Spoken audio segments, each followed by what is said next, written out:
In 2017, an archaeologist named Alexei Vranich walked across a 4,000-meter Andean plateau with a 3D scanner. His goal was modest. He wanted to use modern measurement to figure out how the stones of Puma Punku had originally fit together. He scanned over 140 fragments. What he found, and published in 2018, was not what anybody expected. The blocks were not cut to the legendary 1/100th of a millimeter tolerance the internet had been claiming for decades. The real tolerance was around 2/10 of a millimeter, 20 times less impressive than the myth, and 20 times more disturbing than it should have been. Because 2/10 of a millimeter on a 100-ton block of andesite in 1500 BC with no iron tools, no written records, and no surviving construction techniques is the precision of a modern factory. Vranich published the finding. The academic community filed it. The mystery, which is bigger than the myth, was never reported. Puma Punku sits on the Tiwanaku Plateau in western Bolivia, 4,000 meters above sea level. The air contains 40% less oxygen than at sea level. The growing season is short. The terrain is harsh. Nothing about this location makes sense as a construction site for one of the most precisely engineered megalithic structures ever found. And yet there it is. Or rather, there what remains of it is. If you visit Puma Punku today, you do not see a temple. You see a field of broken stones. Massive andesite and red sandstone blocks scattered across the plateau, some weighing 40 tons, some weighing over 130 tons, cut with right angles, drilled with holes, notched, grooved, and slotted with geometric precision that has no obvious purpose. The structure that was here is gone. Not collapsed, not weathered, disassembled. 500 years ago, Spanish colonists arrived at the plateau with carts and chisels. They saw the stones. They began hauling away what they could carry. For the next 4 centuries, Puma Punku became a quarry. Workers broke its blocks apart and dragged them downhill to build colonial church foundations, government walls, and roads across Bolivia. Block by block, the configuration that would have explained the site was torn apart by people who did not understand and did not care what they were destroying. By the time archaeologists arrived with serious intent in the 20th century, the original layout was unrecoverable. They were studying a crime scene that had been picked over for 400 years. That is the official explanation for why nobody can tell you what Puma Punku was for. The official explanation is also incomplete, because here is the part nobody likes to discuss.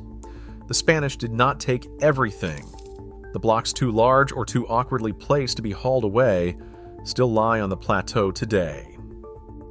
In the 21st century, researchers returned to those surviving blocks with laser scanners and photogrammetry rigs, equipment that did not exist when the looting happened. And what those scans show is the problem. The H-shaped blocks of Puma Punku are the most famous examples. Hard andesite, weighing several tons each, cut into a complex interlocking shape. Straight edges, flat surfaces, inside corners meeting at perfect 90-degree angles, drilled holes holding a consistent diameter across their entire length. Vranich's 2018 Heritage Science paper measured these blocks with photogrammetric and laser scanning techniques. The results were precise. The blocks were standardized.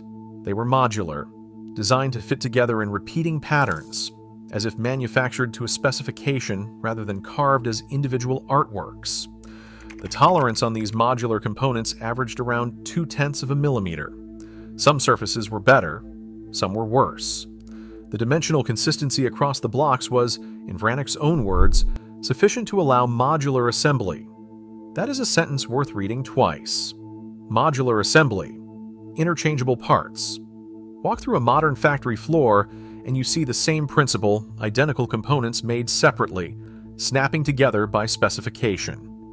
That principle, on a stone plateau, 4,000 meters above sea level, by a culture the official record says had no written specifications, no factories, and no metal tools harder than copper. Modern stonemasons have set up workshops to try reproducing these cuts. Some have come close, using diamond-tipped saws, computerized leveling rigs, and pneumatic tools. None have matched the original at scale. None have done it on andesite, a stone with a Mohs hardness of 7, harder than the iron blades the official timeline says were not yet available in Bolivia anyway. Hand a stonemason a bronze chisel, the hardest metal supposedly available to the Tiwanaku culture, and set him in front of an andesite block.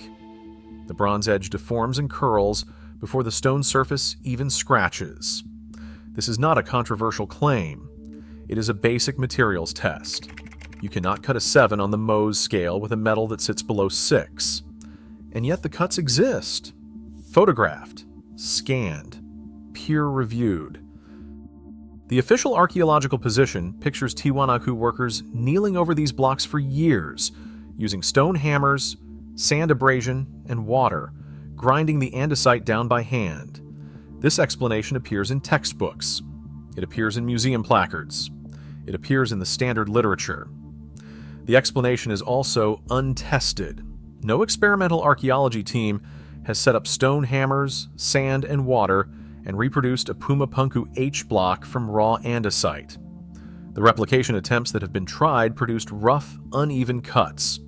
No team has produced modular components with 0.2 of a millimeter consistency. No team has produced clean interior right angles. No team has drilled a consistent hole through hard andesite using only Stone Age tools. The standard explanation is a hypothesis that has never been demonstrated in a workshop, on camera, with real stone. It carries the institutional status of accepted fact, with none of the experimental confirmation that fact usually requires. And the moment you point this out, the conversation ends. No funded laboratory is attempting to replicate the Puma Punku cuts. No academic chair has been endowed to investigate Tiwanaku's stoneworking technique.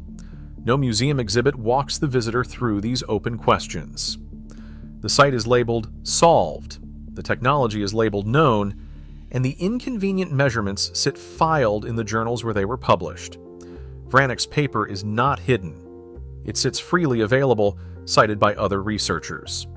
But the implications of his measurements have never reached the public placard at the site, the textbook paragraph, or the museum tour. The number that defeated the myth, 0.2 of a millimeter, is also the number that should have started a new conversation.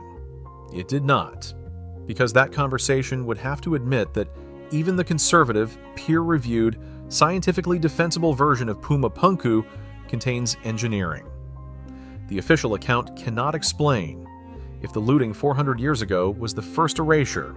The academic silence after 2018 is the second.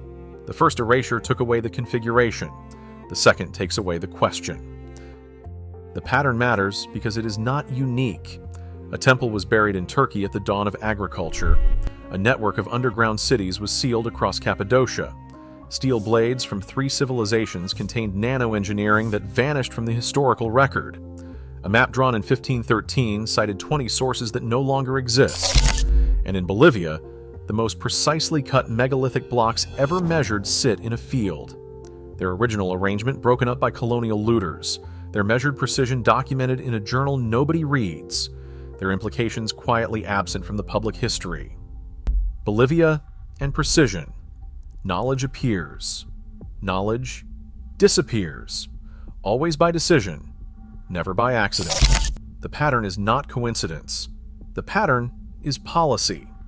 Puma Punku does not require aliens to be a mystery. It does not require lost technologies of the gods. It only requires the honest reading of a peer-reviewed paper from 2018, which measured what is actually there, and quietly demonstrated that the actual measurement is harder to explain than the myth ever was. The Spanish broke the site. The internet inflated the legend. Vranic measured what survived. The academic system filed the result. 4 separate processes across 5 centuries, each of them reducing what you are allowed to know about a structure that someone, 4,000 meters above sea level, built to a tolerance that should not have been possible. The question is not how the Tiwanaku cut their stones. The question is, Who decided you would never be told the real number? And what they are deciding right now about other measurements sitting in other papers that you will also never hear about.